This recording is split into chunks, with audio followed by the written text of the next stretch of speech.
Humantong sa bugbuga ng agawan sa pasahero sa Coronadal City. Nahagip at tinakbuhan naman ng SUV ang isang estudyante sa Ilocos Norte. Ang mga nahulikam na insidente sa spot report ni John Consulta. Naglalakad sa gilid ng kalsada ang dalawang estudyante niyan sa Bana, Ilocos Norte nang biglang nahagip ang isa sa kanila ng SUV. Tinulungan siyang makatayo ng kasama. Hindi sila hinintuan ng SUV. Ayon sa pulisya, natuntun na ang driver nito sa tulong ng CCTV.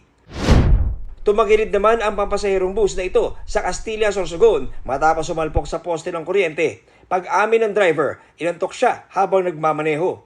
Nagtamo siya ng sugat sa ulo at tuhod. Nasira rin ang malaking bahagi ng bus, dalawang CCTV, mga kable ng telecom company at poste ng kuryente. Sa Coronadal City, nagsapakan ang dalawang driver ng van at isang konduktor sa labas ng terminal.